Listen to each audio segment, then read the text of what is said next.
Hay que hacer memoria porque fueron 2 los megatemporales que azotaron a Chile durante el mes de junio, dejando cerca de 30 muertos y miles de damnificados. Hoy en Archivo 24 les vamos a recordar las implacables lluvias de 1982 y del 2002, con imágenes que la verdad parecieran imposibles de repetirse, aunque Santiago siga presentando los mismos peligros.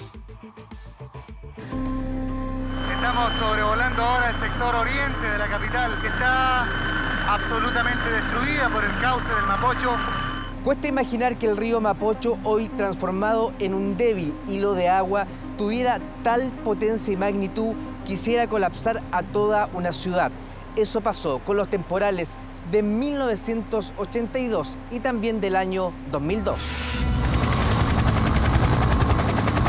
Yo creo que en el 82 no estábamos nada preparados. El gran problema fue la crecida del río, ¿no es cierto?, hasta niveles nunca vistos.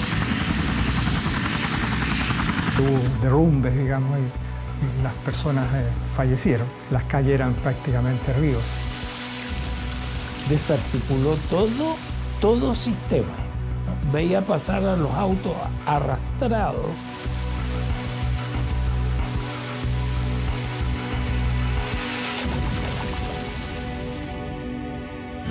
Y ahí tenemos la población El Esfuerzo, que está absolutamente destruida por el cauce del Mapocho. No han sido pocas las veces en que la naturaleza se ha encaprichado con nuestro país, pero quizás sean los temporales de 1982 y el del 2002 el que nos dejaron imágenes imborrables de una lluvia que azotó sin misericordia el centro y el sur de Chile.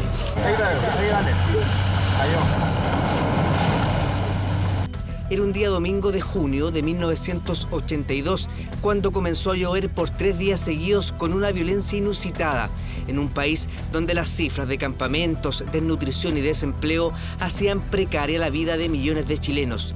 Por esos 3 días, el temporal no dio tregua y el río Mapocho no soportó.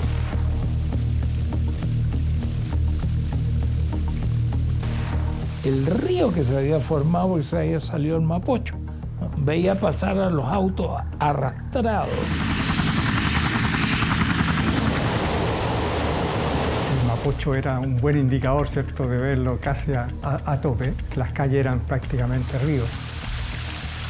Este es el punto exacto, el lugar en que el torrente del río Claro salió de su cauce normal. Yo creo que en el 82 no estábamos nada preparados. Todo lo que pasó en el 82 fue casi sorpresivo. ¡Arriba Wagner! ¡Pegada al piso la defensa chilena! Mientras en España la selección chilena enfrentaba el Mundial en Santiago, Valparaíso, O'Higgins y el Maule, la nación sufría por miles de damnificados. Los más de 120 milímetros de lluvia caídas afectaron a 6 millones de chilenos. Según la UNEMI, hubo más de 10.000 albergados, 15.000 damnificados, 800 personas heridas y 15 fallecidos. Ya hemos recorrido el puente Lo Barnechea, que está prácticamente inutilizado. La ciudad está recibiendo también esta mañana la información que revela la verdadera dimensión de esta catástrofe. Todo el desarrollo de Santiago hacia el oriente está absolutamente estructurado sobre la base de las quebradas y de los cursos de agua que habían por esa zona. Prácticamente Providencia, una quebrada, Pedro Valdivia, una quebrada. Aquí una gran cantidad de personas todavía no ha salido de este drama y está luchando por sobrevivir y por salir rápidamente de esta emergencia. Los milímetros de agua caídos en un solo día alcanzaron a 126,3, un verdadero récord en los últimos 30 años. Cuando se construyó el metro, ¿no se previó una situación como esta en cuanto a inundación, anegamiento? Bueno, yo creo que es difícil de prever un hundimiento de la parte superior del terreno. No solo se inundó el metro, también las calles, Providencia, los pasajes, las poblaciones. El agua corrió con tanta potencia y sin control que toda la región metropolitana quedó afectada. se suspendieron las clases y los más humildes padecieron no solo de la lluvia, también del frío. Tras la crisis del temporal en hogares y siembras y junto a la crisis económica de 1982, la revista Cauce publicó 2 años más tarde que al menos 5 millones de chilenos estaban pasando hambre. Diversos campamentos y poblaciones siguen soportando los efectos del desborde del que hasta hace poco se conocía como cristalino. Es que la gente más modesta vive en los sitios de mayor riesgo. Creo que fue el gran problema, fue la crecida del río, ¿no es cierto?, hasta niveles nunca vistos. Y además el río mismo estaba intervenido, porque si recordamos esa famosa imagen del auto que se cae, eso se produce porque en un área del cauce del río se construyeron estacionamientos. Aquel temporal no solo dejó esta icónica imagen, también una serie de lecciones. Sin embargo, nada había preparado al país para lo que vendría 20 años más tarde, con el peor temporal de viento y agua de los últimos 80 años.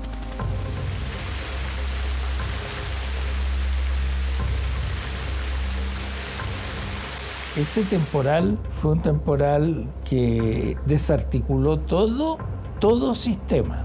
A esta hora termina este primer día del periodo más lluvioso desde hace 76 años, que completaría mañana 230 milímetros de agua caída en solo 48 horas aquí en Santiago. En un par de segundos se inundó todo, sí, fue algo rápido. Familias rurales sobrepasadas por una lluvia jamás vista. Y lo que más me duele es el sacrificio de mi papá sobre todo. Las aguas partieron justamente a eso de las 11 de la mañana a salirse. Tuvo la particularidad que tuvo un desplazamiento sobre nuestra área de tipo zonal, es decir, de oeste a este. Una gran cantidad de precipitación, una cantidad de milímetros muy significativa en un periodo relativamente corto de tiempo. Sistemas de evacuación de aguas lluvias que no funcionaron, la Oficina Nacional de Emergencia decretó alerta roja en las regiones Quinta, Sexta y Metropolitana. Se salieron los ríos mayores desde Valparaíso hasta la región de Los Ríos.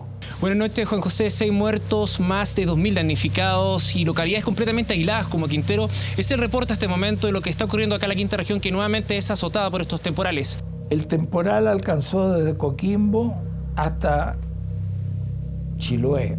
En algunos momentos de esta noche la situación aquí fue bastante crítica, arrastra mucho material pesado. De acuerdo a los antecedentes de la época, efectivamente hubieron lamentablemente algunos fallecidos que se asociaban como consecuencia, digamos, del temporal. En la quinta región, en el Cerro Mariposa, se produjo la muerte del matrimonio Juan Tapia Lazo y Viviana Riveros. En Penco, octava región, Manuel Monsalves, de 76 años, murió aplastado por el derrumbe de su vivienda.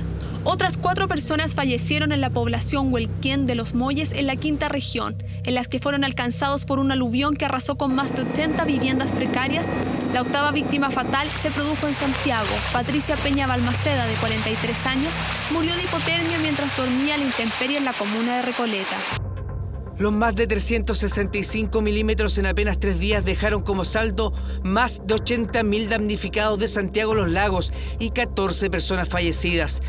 La ONEMI estableció como primera prioridad abastecer de techo y abrigo a las personas más afectadas y luego restablecer los servicios básicos. Todas las vías principales cortadas. El Centro Productivo Agrícola de Chile sumergido bajo el agua. Este es el nivel de la adversidad con la que deben enfrentarse los vecinos de Alto Jahuel. El agua me llega hasta la rodilla. Eso es lo que están viviendo gran parte de los pasajes de este sector de Pudahuel. Los propios vecinos intentaron rescatar al matrimonio de Juan Tapia y Viviana Riveros, cuya casa se desplomó en el Cerro La Cruz ante un fuerte alud de agua y lodo. Mientras el agua siga cayendo, hay miedo entre los vecinos de los cerros. Creo que hubo otros casos en que hubo derrumbes, digamos, y las personas fallecieron. Incluso me parece que hubo también ahí un fallecido por hipotermia, digamos, por las bajas temperaturas.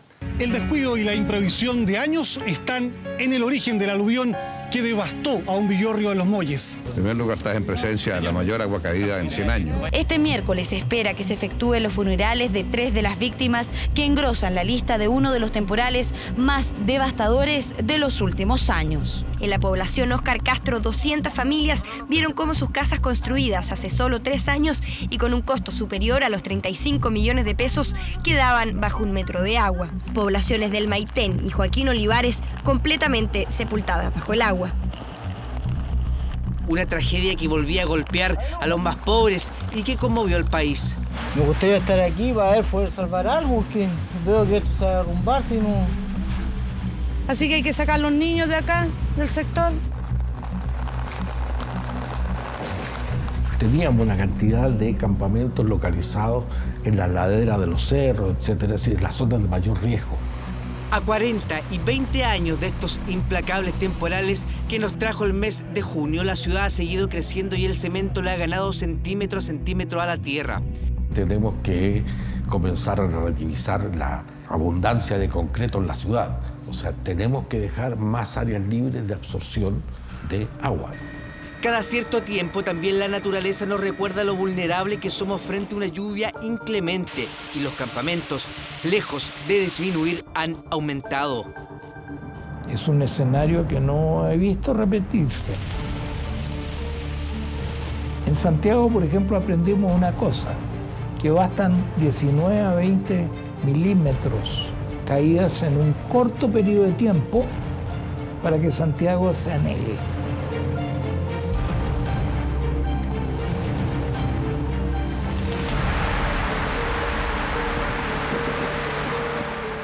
Año tras año, el cemento le sigue ganando a la tierra y a las áreas verdes. Tendremos que ver cómo vuelve a resistir la ciudad cuando caiga una gran cantidad de lluvia en la región metropolitana.